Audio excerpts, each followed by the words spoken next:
C'est la fronde dans les campagnes contre l'écotaxe poids lourd qui vise à réduire la pollution routière. On en a parlé dans les journaux ce matin. Nicolas Barré, bonjour. Bonjour Thomas. Les agriculteurs ont manifesté dans 54 départements en bloquant les routes ou en faisant des opérations escargot hier. Les industriels de l'agroalimentaire sont eux aussi montés au créneau. Mais pourquoi donc une telle mobilisation, Nicolas ?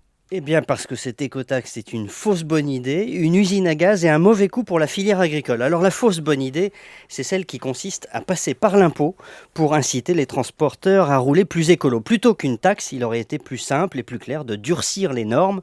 Ça aboutit au même résultat et ça évite de s'écharper ensuite sur le produit de la taxe, censé financer des travaux d'infrastructure, mais sans qu'on sache très bien lesquels.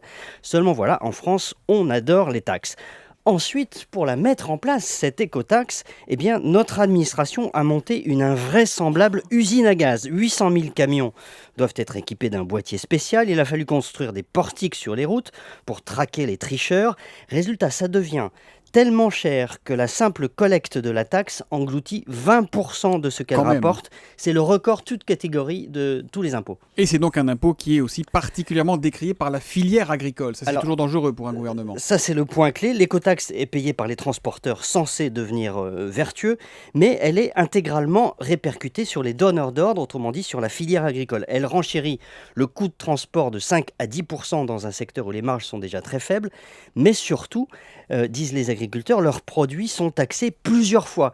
Votre poulet de Bresse, cher Thomas, quand il est transporté de l'élevage à l'abattoir, puis de l'abattoir chez le grossiste, du grossiste au centre de conditionnement, il roule beaucoup. Et puis de là chez le distributeur, il aura été taxé 5 fois avant de finir dans votre assiette, alors que celui qui a été importé par avion du Brésil ne sera taxé que de Rungis au distributeur, par exemple. Forcément, on se rend compte que c'est mal goupillé. Mais le gouvernement a prévu des aménagements du système pour éviter trop d'effets pervers comme celui-là. Alors c'est vrai, mais ça ne change fondamentalement pas les choses. Les agriculteurs et toute la filière de l'agroalimentaire qui compte des milliers de PME restent ulcérés. La droite qui avait eu l'idée de cette taxe et la gauche qui l'a mise en œuvre doivent reconnaître qu'elles ont fait fausse route. Jean-Louis Borloo, l'un des inventeurs du système, l'a même admis hier. Il est urgent de tout remettre à plat. Tout remettre à plat plutôt qu'une taxe, il aurait été beaucoup plus simple et plus clair de durcir les normes.